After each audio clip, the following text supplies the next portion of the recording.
Bonjour, chers élèves. J'espère que vous vous portez assez bien. Chacun de vous a bien dormi hier pour mieux saisir ce cours, n'est-ce pas? Ok. Aujourd'hui, nous nous retrouvons avec une nouvelle leçon qui porte sur les temps simples de l'indicatif des verbes du premier groupe, comme donner, parler, etc. Et nous sommes bien en conjugaison, n'est-ce pas? Oui. Donc, j'aimerais tout d'abord, avant d'aborder cette nouvelle leçon, vous rappeler ce qu'on a vu par le passé. Par le passé, nous avons vu, n'est-ce pas, le pluriel des noms composés. Et nous avons cité pas mal d'exemples, j'espère que vous n'avez pas oublié. D'accord.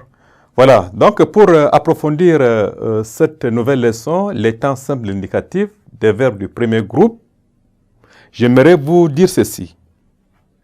À la fin de ce cours, chacun de vous doit être capable de conjuguer les verbes du premier groupe au temps simple de l'indicatif,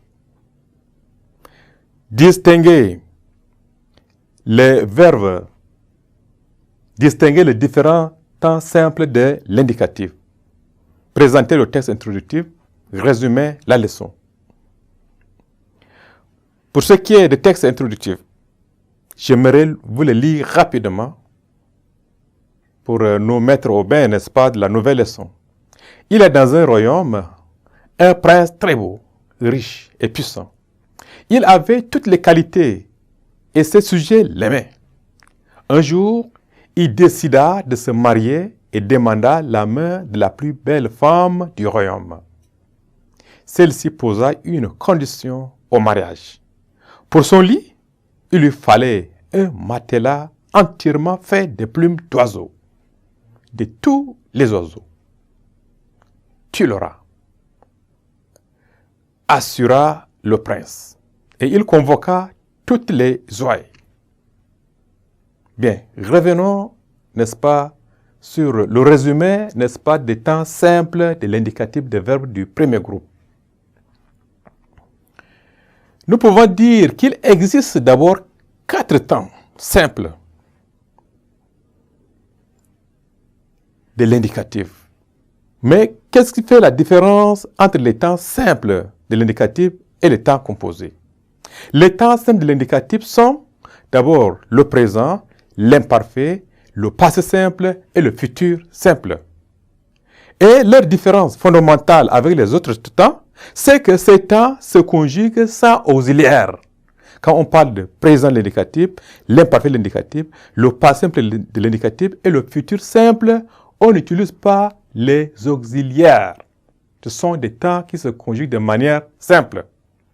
Le présent est utilisé dans les dialogues. Quand il y a dialogue, il faut utiliser le présent. Dans le dialogue, ou dans les lettres pour énoncer un fait qui se passe au moment où l'on parle ou l'on écrit. Voilà le présent.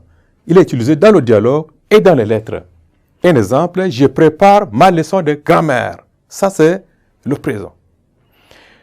Le présent est utilisé dans les récits pour rendre plus vivante une histoire ou un fait réel passé. Le présent est également utilisé pour exprimer des faits de tout le temps et des faits qui sont vrais et répétitifs.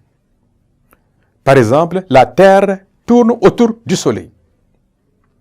Au présent indicatif, les terminaisons des verbes du premier groupe sont, nous avons E, ES, E.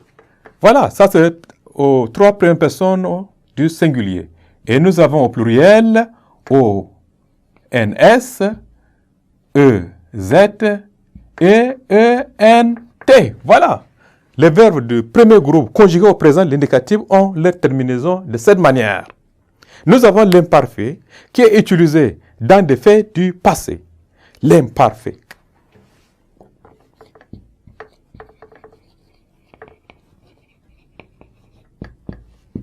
L'imparfait de l'indicatif est utilisé dans le fait du passé.